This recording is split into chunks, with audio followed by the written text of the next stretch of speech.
Hey everybody, it's Christine the Haunt Girl, and today I'm talking about Society of Curiosities play-at-home game. If you're new to my channel, please take a moment to hit that subscribe button, turn on notifications. You don't miss any upcoming escape and reviews, haunted attraction walkthroughs, or anything else of the sort of do here on the channel. If you're already subscribed, thank you so much for supporting the channel. It really helps me out. All right, Society of Curiosities has an incredible play-at-home game. I've played episode 1, which they sent in this lovely envelope to the esteemed Christine Barker. It all came in this one envelope. It's nothing in there now because I played it last night. This is an incredible pirate treasure hunt game. You will need a smartphone and a computer. If you want to make it a little easier, I would say use a computer. I did everything on a smartphone.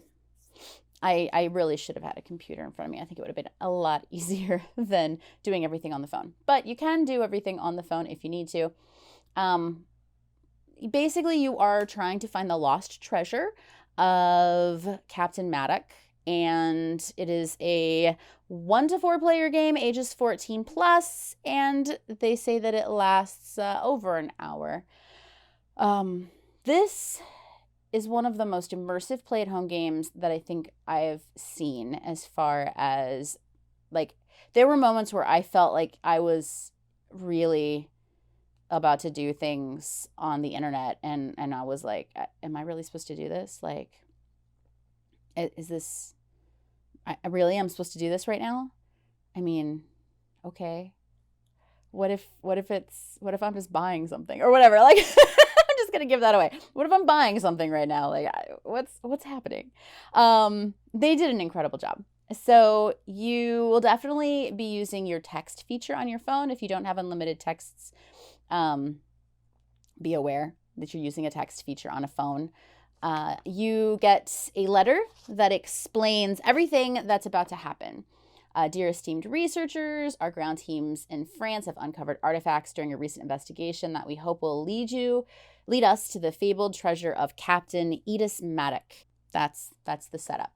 It tells you right in the letter everything you should have. So when you look through everything in the envelope, you can tell if something is missing. Then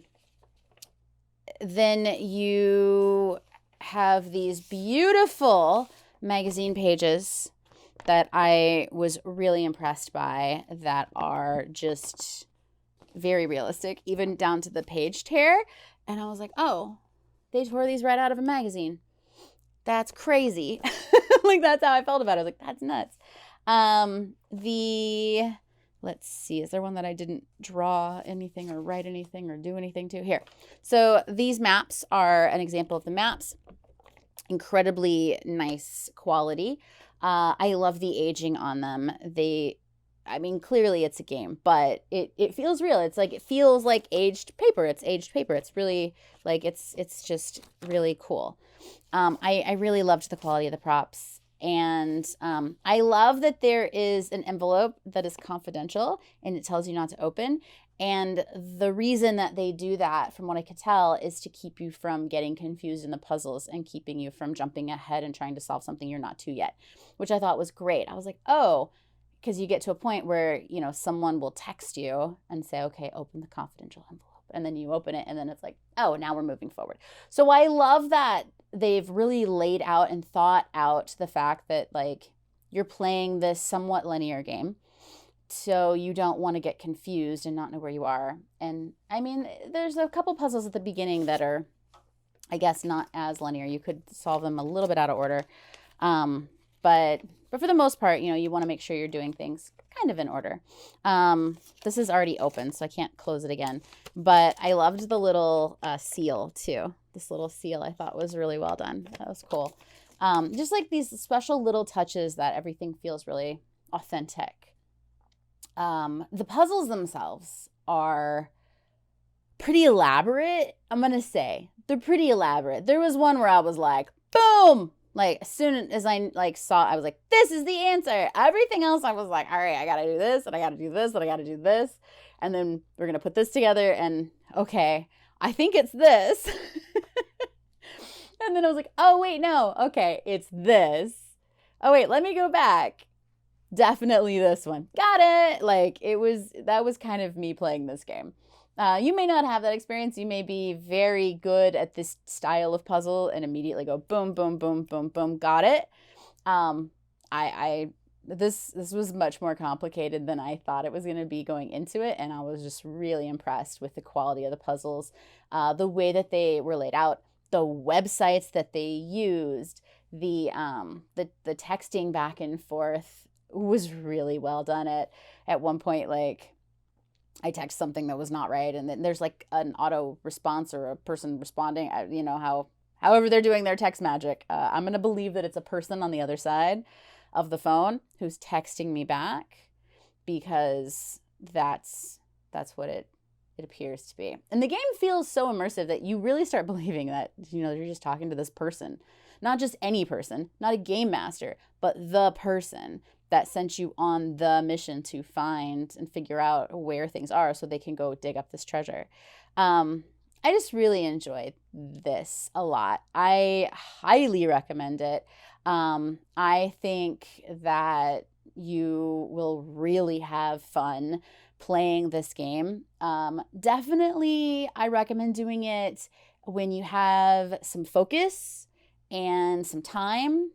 They have multiple stories, or multiple episodes, I guess, where you can do this monthly, and you can subscribe through a monthly service. You can do quarterly, or you could do yearly. And if you go to their website, which is in the description below, you can see the different price points and what you get. So like if you're doing it monthly, Maddox Lost Treasures Episode 1, Maddox Lost Treasure Episode 2, Maddox Lost Treasure Episode 3, they have them laid out that way. They have bonus mailings and some other things too. I actually have a mini, I think it's a coffee time game is what they call it. I have a mini game that they sent with this that I haven't done yet, that I will also eventually get to play. And I will absolutely tell you about that as well. If there's any games like this that you've played that you think I would enjoy, please let me know down in the comments below, or hit me up on Instagram. You can hit me up in the DMs as well on Instagram at The Haunt Girl. I want to thank the Society of Curiosities for sending me this game. I really, really, really, really enjoyed it. I really, really like their company. I highly recommend them. And check them out also on Instagram and at the website in the link in the description below. All right. Well, thank you for watching. And if you'd like to see more of me, make sure you subscribe so you don't miss any upcoming escape room reviews and all of the stuff I said that at the beginning. And check out the playlists here on the channel, and also check me out on Instagram and on my blog, thehauntgirl.com. Thanks so much for watching.